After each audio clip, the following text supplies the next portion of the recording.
ಹೆಂಗ್ ಕಳೆದು ಅನ್ನೋದು ನಮ್ಗೆ ಗೊತ್ತಿಲ್ಲ. ಮನೆಗೆ ಹೋದ್ರೆ ಸಾಕು ಹೆಂಡತಿ ಮಕ್ಕಳು ಎಲ್ಲ ನಾವೇ ನೋಡ್ತಿದ್ದಿಲ್ಲ. ಆದ್ರೂ ನೋಡ್ತಾ ಗಿಲ್ಲಿ ಪ್ರತಿಭೆ ಏನು ಅಂತ ನಮಗೂ ಗೊತ್ತಾಯ್ತು. ಅದರಿಂದ ನಾವು ಪೂರ್ತಿ ಅವನ್ನ ಕಲಾಕಾರಕ್ಕೆ ಸೋತೋಗಿದ್ದೀವಿ. ಹಂಗಾಗಿ ರೈತರ ಭಾಗ ಗಿಲ್ಲಿ ಗೆಲ್ಬೇಕು ಅನ್ನೋ ನಮ್ಮ ಆಸೆ. ಪ್ರತಿಯೊಬ್ಬರು ಬಿಗ್ ಬಾಸ್ ನೋಡ್ತಾ ಇದ್ದೀವಿ ಅಂದರೆ ಗಿಲ್ಲಿಗೋಸ್ಕರ ಮಾತ್ರ ನೋಡ್ತಾ ಇದ್ದೀವಿ. ಯಾಕೆಂದರೆ ಎಷ್ಟೋ ಜನ ಇಲ್ಲಿ ಎಳ್ನೀರು ಕುಯ್ಯರಿದ್ದಾರೆ, ಎಳ್ನೀರು ಕುಯ್ಸರ್ ಅವರೇ, ಪ್ರತಿಯೊಬ್ಬರು ಟಯರ್ಡ್ ಆಗಿರ್ತಾರೆ ಅಂತ ಅಂದಾಗ ಅವರು 9:30ವರೆಗೆ ಸೀಮಿತವಾಗಿ ಗಿಲ್ಲಿಗೋಸ್ಕರ ಬಿಗ್ ಬಾಸ್ ನೋಡ್ತಾವ್ರೆ. ಗಿಲ್ಲಿ ಏನಾರು ಈ ವರ್ಷ ಸೀಸನಲ್ಲಿ ಗೆಲ್ಲಿಲ್ಲ ಅಂದರೆ ನೆಕ್ಸ್ಟ್ ಇಯರ್ 13ನೇ ಸೀಸನಿಂದವ ಯಾರೂ ಇಲ್ಲಿರೋರು 80% ಬಿಗ್ ಬಾಸೇ ನೋಡಲ್ಲ. ಅದರಿಂದ ಗಿಲ್ಲಿಯ ಗೆದ್ದು ಬರಲಿ ಅಂತ ನಮ್ಮೆಲ್ಲರಿಂದವ ನಾವು ಕೋರ್ಕೋತಾ ಇದ್ದೀವಿ.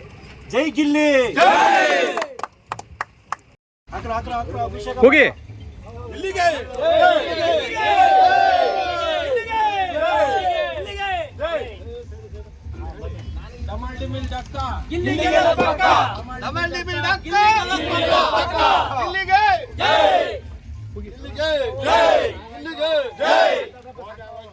ಮಣ್ಣಿನ ಮಗ